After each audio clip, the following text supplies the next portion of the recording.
Tomato विक्रीचे पैसे न मिळाल्यामुळे टोमॅटो उत्पादक शेतकरी आक्रमक बनले। नाशिकच्या पिंपळगाव कृषी उत्पन्न बाजार समितीच्या प्रवेशद्वारासमोर आंदोलन करण्यात आलंय। कांदा लिलाव बंद पाडत शेतकऱ्यांनी ठिय्या मांडलाय। 4 महिन्यांपूर्वी 294 टोमॅटो उत्पादकांचे 3 कोटी रुपये अडकून आहेत। 4 महिने उलटून देखील व्यापाऱ्यांकडून उडवाउडवीची उत्तर मिळत असून बाजार समिती ही दखल घेत नसल्यामुळे टोमॅटो उत्पादक शेतकरी आक्रमक बनले आहेत। याचाच आढावा घेतला आमच्या प्रतिनिधींनी, पाहूया।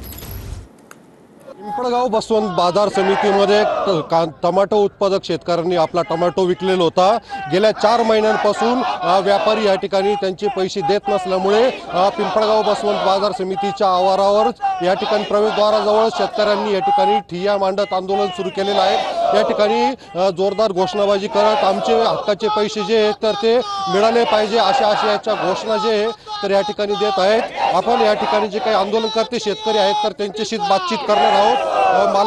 मला हे सांगा, तुम्ही या ठिकाणी जोरदार घोषणाबाजी देत आहे, तुमच्या काय मागण्या आहे? आज आम्ही कृषी उत्पन्न बाजार समितीच्या गेटला कुलूप लावलेलं आहे आणि निलाव पण बंद पाडलेला आहे। कारण जो निलाव चालू आहे तो शेतकऱ्यांचाच आहे आणि आज जो आम्ही माल विकलेला आहे तो आमच्या कष्टाचा आहे।